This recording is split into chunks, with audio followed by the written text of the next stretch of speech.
You're standing in a Scottish distillery, and I want you for a moment just to imagine it, because it's a very specific kind of place with a very specific atmosphere, unlike anywhere else you've ever been. The walls are stone, 2 feet thick, and the floor is damp earth. Around you, stacked on their sides in rows that go back further than you can see in the low light, are hundreds of oak barrels, and the air is extraordinary. There's no other word for it. There is a sharp, faintly sweet note of fermentation, warm grain, a little yeasty, the kind of smell that's not quite food and not quite drink, but somewhere between the two. Underneath that, if you find your way to the older parts of the building, there's something deeper and darker. A rich, almost vanilla'd warmth that has come from decades of spirit breathing in and out of the oak in the dark. It has settled into the stonework. It's in the timber in the ceiling, and it smells, if I had to find one word for it, like patience. Like something that has been taking its time here for a very long while and does not intend to be hurried. I have been inside quite a few Scottish distilleries over the years. It comes with the territory when you guide people around this country, and you quite like whisky yourself. And what I always notice every time is that the first thing that gets you is the smell. You're not even through the door properly, and it's already told you where you are. On Islay, when you visit distilleries like Bowmore and you're standing at the loch side with the building behind you, you get something else too. You get a hint of sea in the air, and underneath that, just faintly, the peat. The same peat that goes into drying the barley. It's the island announcing itself in everything, including the air you breathe, before you've even stepped inside. Essentially, Scottish whisky has three ingredients. It has barley, it has water, and it has yeast. But also has a secret ingredient. It has time. Years of it. At a minimum 3 years. Often more like 10, 15 or even 25 or more. Locked in oak casks in a bonded warehouse. Breathing slowly through the wood. Becoming something that could not exist in any other way by any shorter route.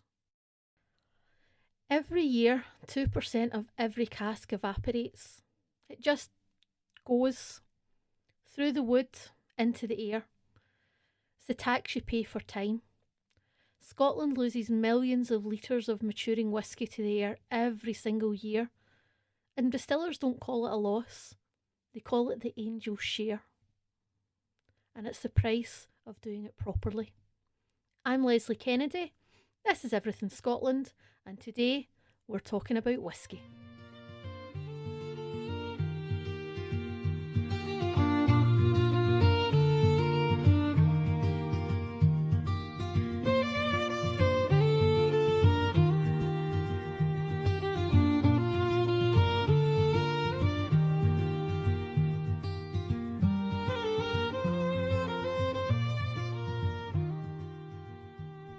Before anything else, we're going to sort out the spelling, because this comes up and it matters, so let's address it here and now. Scotch whisky is spelled W-H-I-S-K-Y. No E, never an E. If you're talking about Scotch, about anything made in Scotland, it's whisky, no E. Irish whisky has an E, American whisky has an E, Japanese whisky does not. Canadian whisky does not. And Scottish whisky absolutely, categorically does not. Has never had one and will not be getting one anytime soon. Not on my watch. I have been saying this to people on tour for years. It comes up all the time, without fail. Somebody will refer to Scottish whisky and ask why it doesn't have an E in the spelling, and I gently but firmly redirect them. I've said it on hillsides, in gift shops, on coaches, standing in distillery car parks in the rain. It never stops being necessary. So consider this a preemptive correction, delivered with warmth and love, but without an apology. We have no E in our whisky. Right, so now that's out the way, what is Scotch whisky? Legally? Because the definition is very specific and very well protected. and understanding it helps you understand why Scotland takes it so seriously. To be called Scotch whisky, a spirit must meet 5 conditions. First, it must be made in Scotland, not near Scotland, not inspired by Scotland, actually in Scotland. Second, it must be made from water and malted barley. Third, it must be wholly distilled and matured in Scotland, in oak casks for a minimum of 3 years. Fourth, it must be bottled at no less than 40% alcohol by volume. And fifth, it must retain the colour, aroma and taste derived from its raw materials in maturation. That's it, those 5 rules. They protect one of Scotland's most valuable products. How valuable is it? Well, Scotland exports around £5.6 billion worth of Scotch whisky every year to over 180 countries. The industry employs over 11,000 people directly and many more indirectly.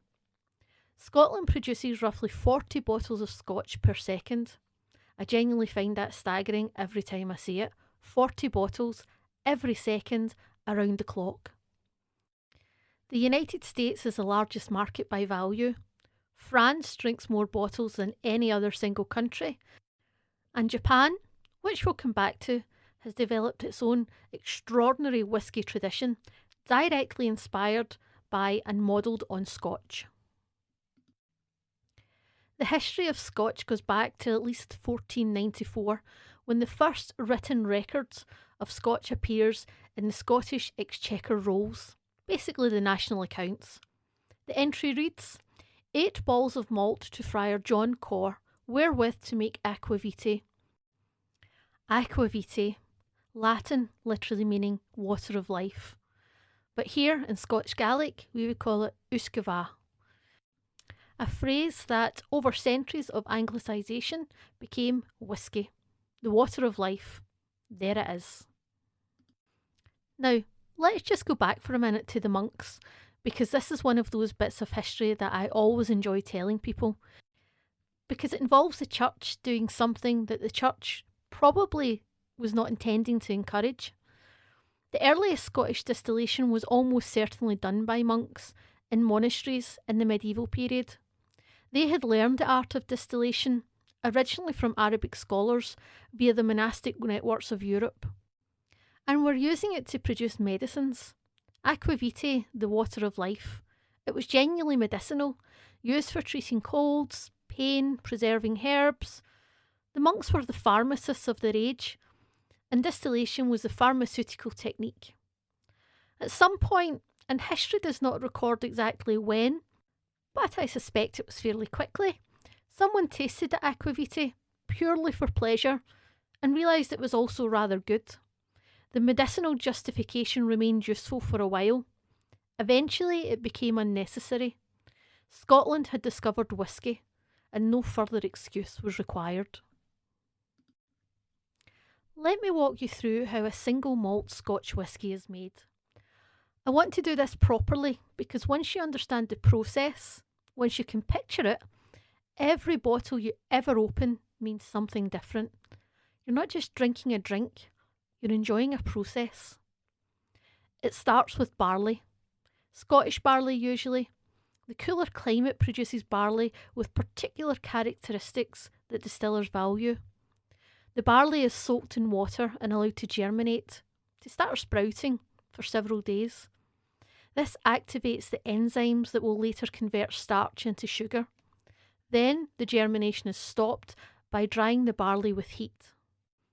And here's where Islay, which we'll come back to in the region section, gets its famous character.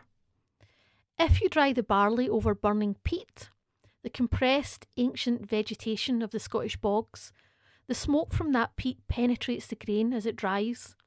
The smoke stays with the spirit through every subsequent stage. The fermentation, the distillation, the years in the barrels. 20 years in oak will not remove peat smoke. It's permanent. It's a decision made right at the beginning of the process, before anything else has happened, that defines everything about the finished whisky. If If you want to understand what peated whisky tastes like before you taste it, go to Islay and simply breathe. On certain days, with the wind coming off the hills in the right direction, you can catch the peat in the air, an earthy, dark, slightly smoky thread underneath everything else. It's not an unpleasant smell. It's ancient and very specific to that place. And when you taste an Islay whisky and find that same note in the glass, you understand that the whisky is not flavoured to taste like the island. It tastes like the island because it is the island. The same material, processed in a different form. Once the malted barley is dried, it's then ground into a coarse flour called grist before being mixed with hot water in a large vessel called a mash tun. The sugars dissolve out of the grain and into the water, creating a really sweet liquid called wort. The wort is cooled and moved into fermentation vessels, large tanks traditionally made of wood called washbacks. Next, the yeast is added, and over the next 2 to 4 days, something remarkable happens. The yeast consumes the sugar and produces alcohol, carbon dioxide, and hundreds of complex flavour compounds. The washbacks bubble and foam and smell extraordinary, warm, sweet, slightly yeasty fermentation smell that is one of the characteristic scents of any working distillery. What you end up with is essentially a flat, rough, 8% beer called wash.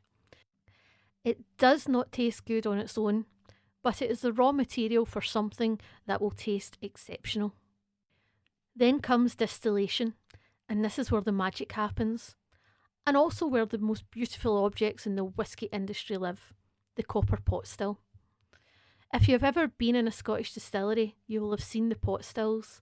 They are large, onion-shaped copper vessels, some taller than a house, some are more squat and round, but they still dominate the still house.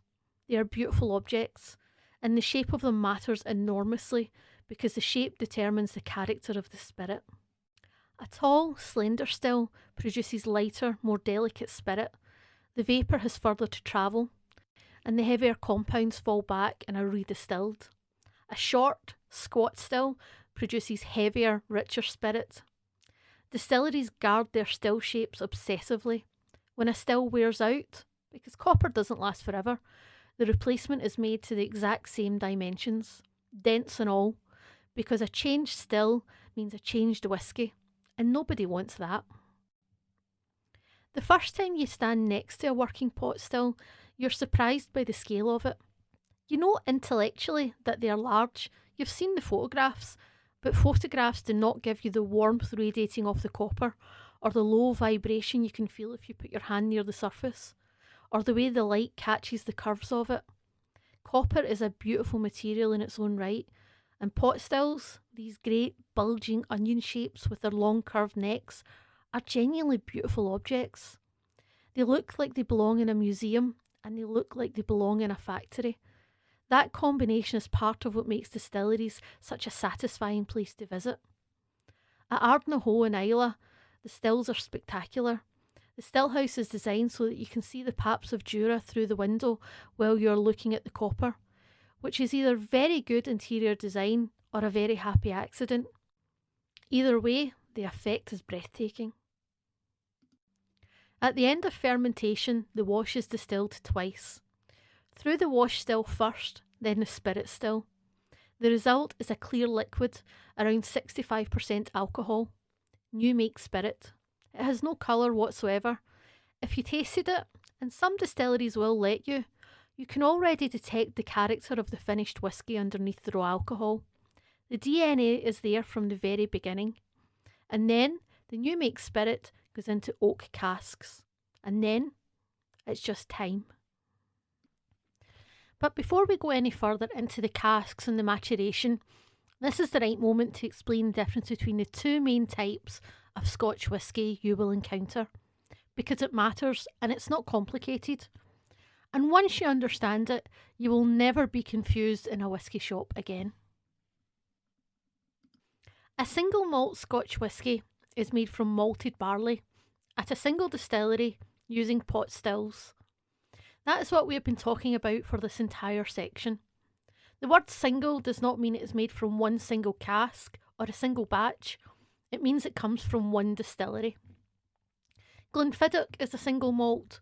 Bowmore is a single malt. Laphroaig is a single malt. When you buy a single malt, you are buying the specific character of a specific place. A blended Scotch whisky is made by combining single malts from multiple distilleries with grain whisky. A lighter spirit made in column stills, typically from wheat or corn rather than malted barley. The master blender's job is to combine these whiskies, times from dozens of different distilleries, into a consistent product that tastes the same bottle after bottle, year after year. Johnnie Walker is a blend, Chivas Regal is a blend, and Famous Grouse is a blend. These are not inferior products. They are the result of extraordinary skill, and they represent around 90% of all Scotch whisky sold worldwide. There is a snobbery in parts of the whisky world that dismisses blends in favour of single malts, and I have no patience for it. Blending is one of the most skilled crafts in the whisky industry. The consistency alone, maintaining the same flavour profile across millions of bottles, using whiskies from different distilleries of different ages, from different years, is a remarkable technical achievement. And many blends are genuinely, straightforwardly delicious. If you enjoy a blend, you're enjoying Scotch whisky. That's the whole point. The reason single malts have the prestige they have is that they are more expressive of place. A Speyside malt tastes like Speyside. An Islay single malt tastes like Islay. The geography is in the glass, in the way that a blend, which draws from many places simultaneously, cannot quite replicate. Both are valid, both are Scotch. Know the difference, and then drink what you love.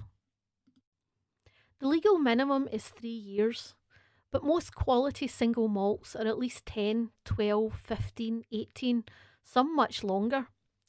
The oldest Scotch whisky ever commercially bottled was 80 years old. You could buy it for approximately £35,000 per bottle. The Angel share over 80 years would have been considerable, perhaps 80% or more of the original cask volume, just gone into the air. What remained sold for £35,000. I think the Angel's got a good deal. The wood does most of the work now. Between 60 and 70% of the final flavour of a Scotch whisky comes from the cask, not the distillation, not the barley, but the wood it rested in and for how long. Ex-bourbon barrels from America give vanilla and honey. Ex-sherry casks from Juarez in Spain give dried fruit and Christmas spice. Ex-port pipes give dark richness. Some distilleries use a combination of several different casks in sequence. The choice of cask is the most powerful flavouring decision a whisky maker makes. And while all of this is happening, while the spirit is sleeping in the dark, slowly becoming itself, 2% of it leaving every year, absorbed through pores of the oak, evaporated into the air of the warehouse, you can sometimes smell it. It's that faint sweetness hanging in the air around an old bonded warehouse. The Angels apparently have excellent taste. Scotland has 5 official whisky regions. Same country, same grain, same process, and the differences between them can be so profound that tasting a Speyside and an Islay back to back feel like visiting different countries entirely. Let me take you around. We'll start with the Highlands, because it's the largest region geographically, stretching from Perthshire all the way up to John O'Groats and across to the west coast, and because it's the most varied. The Highlands is not one character, but many. Coastal Highland distilleries, such as Oban and Old Pulteney, tend towards salt and brine and something coastal and complex. Inland distilleries in Perthshire and the Central Highlands lean honeyed and fruity. The northern coast around the Black Isle produces some of the most full-bodied, robust whisky in Scotland. I tour the Highlands and the West Coast regularly, and the distilleries I tend to recommend to guests are not always the most famous ones. The famous ones are famous for good reason, but the smaller, less visited ones often give you something the big names cannot, which is the feeling of having found something. Oban is one I like to come back to. It sits right in the town, squeezed between the high street and the hillside. You can easily walk past it without realising it's even there. Once you know it is there, you wonder how you ever missed it. And the whisky, with its coastal, slightly briny, maritime complexity that reflects exactly where it sits, is one not to be missed. I recommend it to guests who want to understand what I mean when I say that Highland whisky comes in many different characters. Oban is emphatically coastal Highland, and it is excellent. Then there's Speyside. Technically within the Highlands geographically, but so significant it earned its own designation long ago. The River Spey and its tributaries support around 50 distilleries within a relatively small area, more distilleries per square mile than anywhere else on earth. Glenfiddich, the world's best-selling single malt whisky. The Macallan, the most collectible. Balvenie, a craftsman whisky of extraordinary care. Glenlivet, which was the first distillery licensed under the 1823 Excise Act that brought whisky production out of the black market and into legality. Speyside whiskies are typically the most approachable, lighter, sweeter, often with apple, vanilla and dried fruit. If you're bringing someone new to whisky and you want them to enjoy the first one, start them on a Speyside. It's the best welcome mat the whisky world has. Now, Islay. I have been to Islay. I was there just this week, in fact, and this episode and the one that follows it came directly out of that visit. And we are going to explore Islay in full in episode 4, but right now, as we talk about whisky, I want to tell you what I actually think of it. To begin with, I wasn't a fan. To begin with, it was never a drink that I particularly enjoyed. I found it too strong and too overpowering.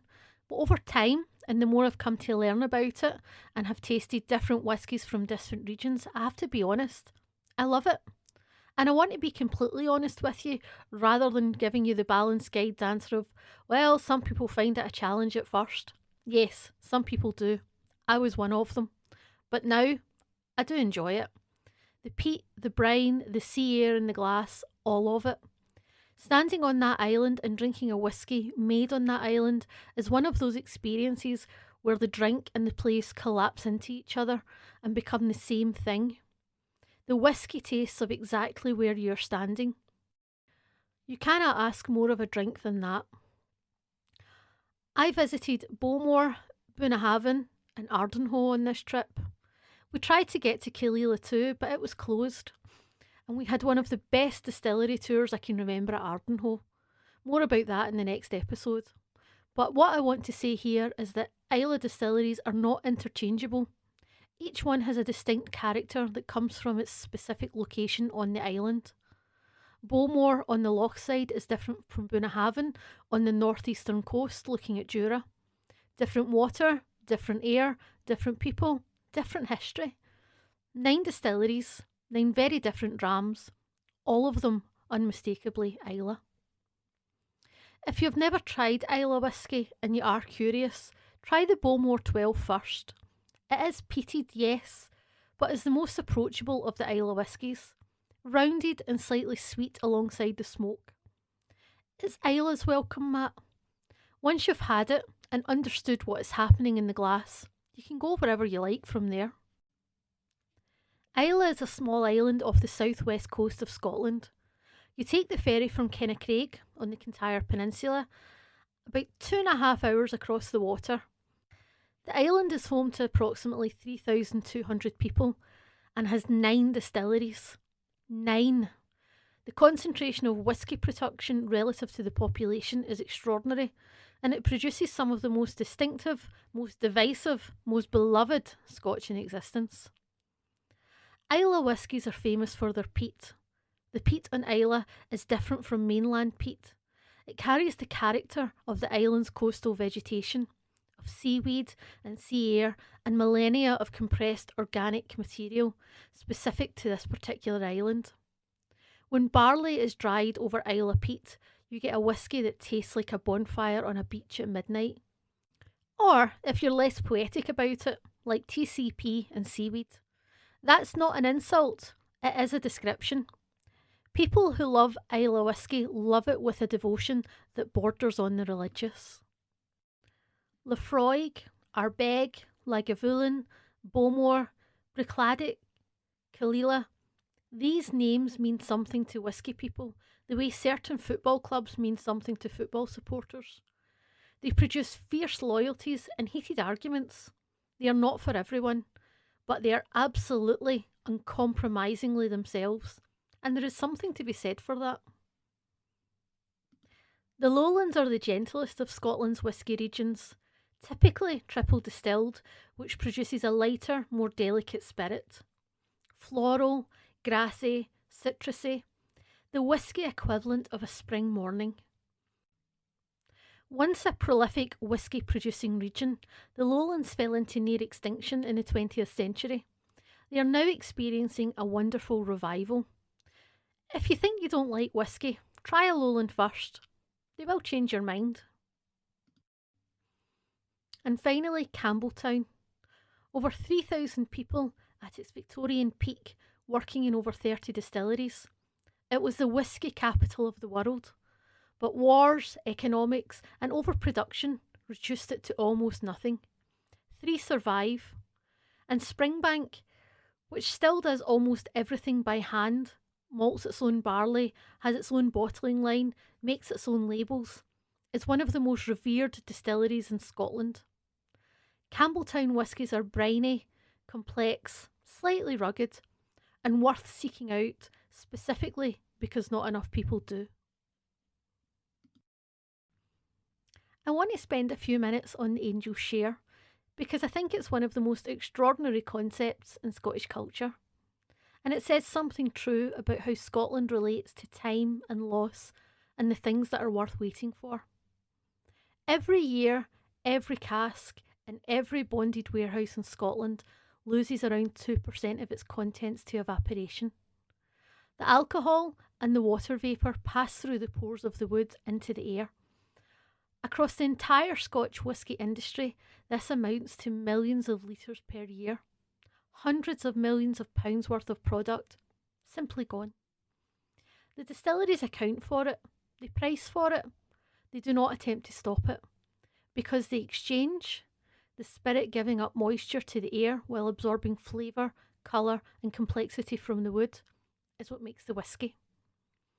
A whisky matured for 25 years has lost roughly 40% of its original volume.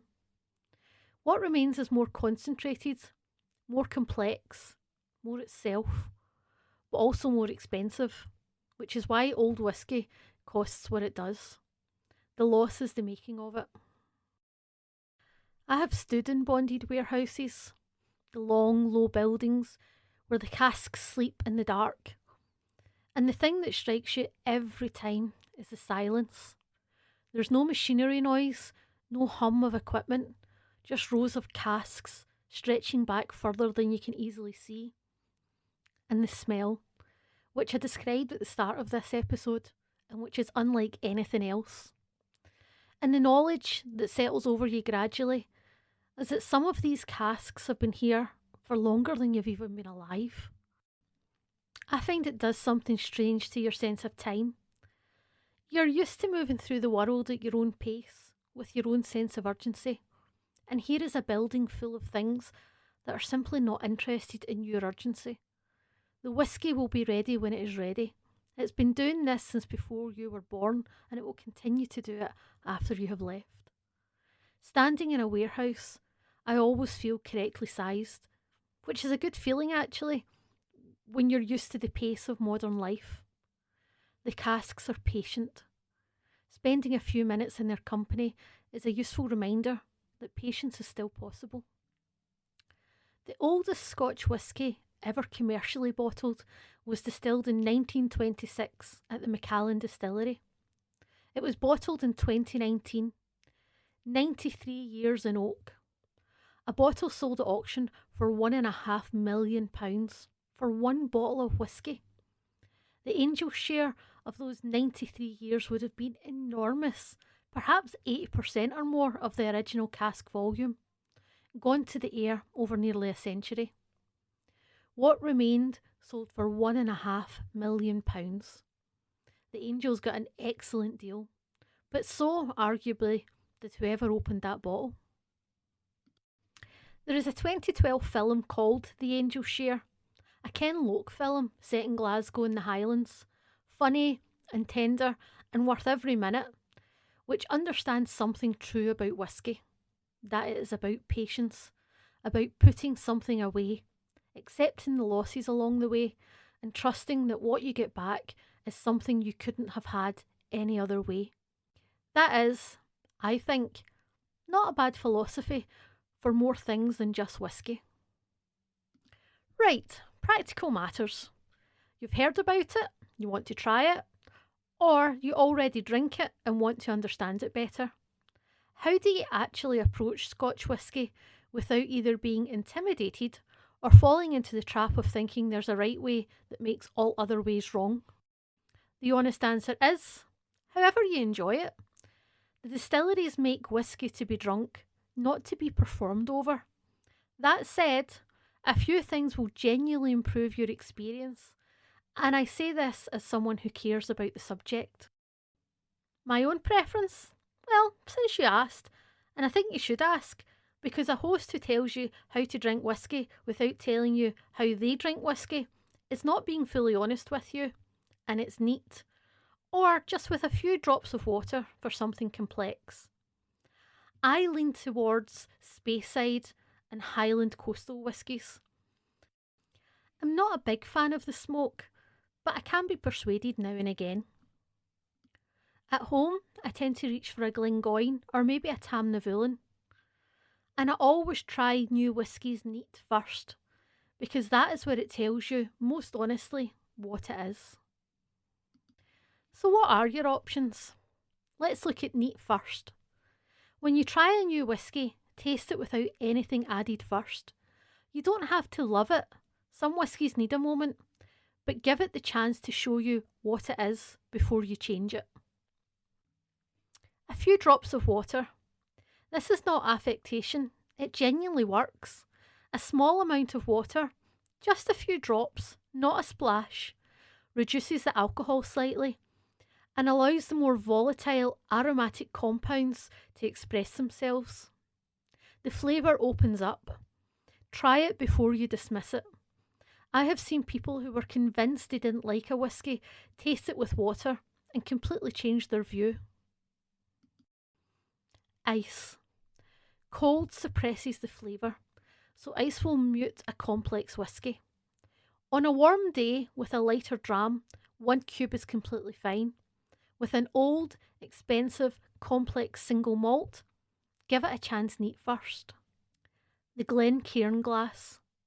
This is the tulip-shaped one you'll see in every Scottish pub and distillery tasting room. It's shaped to concentrate the aromas towards the nose. It makes a real difference. They cost round about £8 and are worth every penny. Last but not least, the most important rule, which I cannot stress enough. Drink what you enjoy.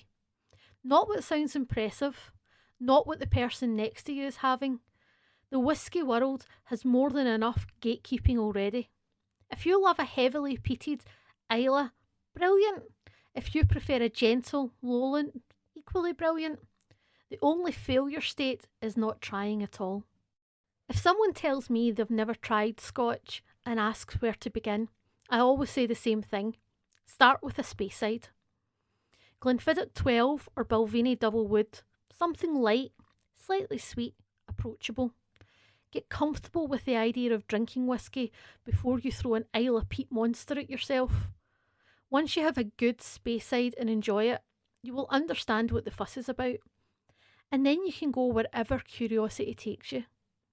I have never given this advice to someone and had them come back disappointed. Start gentle. The rest of the map opens up from there. So now I'm going to read out a couple of listener stories, which I'm still genuinely dumbfounded that people are sending to me, especially given that this has only just started. The first one is from Claire in Cheshire, and she says, I went to Scotland for the first time 3 years ago, completely by accident. My friend lost her passport and we had to cancel our trip to Portugal at the last minute, so she suggested we go to Scotland instead. I only said yes because I didn't want to lose the week off work. We drove the North Coast 500 and I think I cried twice. Once at Duncansby Head, standing at the stacks looking out to the North Sea, and once at Glencoe, which I just wasn't prepared for at all. I've been back to Scotland twice since then, and this year I'm going with my partner, who refers to Scotland as my other love, and he's not wrong. It is a hard place not to fall in love with, Claire. And then we have Sarah from Dublin, and she says, I get into Scotland through music, which I know sounds odd, but when I was about 17 I went through a massive run rig phase, mainly because a boy who I was at university with, who I had a massive crush on, was a run rig fan. I started listening to them so that I would have something to talk to him about. I didn't understand the Gaelic lyrics, but I liked the sound of it, and the landscape on the album covers got completely under my skin. I'm now 43 and I've been to Scotland 8 times. The boy is long gone, but Scotland is still with me. I love that, Sarah. Thank you to those who took the time to write me a wee message. I do really love it. And keep the stories coming in. It's great to read every single one. And if you haven't sent yours yet, I really want to hear it. The details of how to get in touch are in the show notes. So that brings us neatly on to the Scots word of the week. And this week, our word is wheesht. W-H-E-E-S-H-T.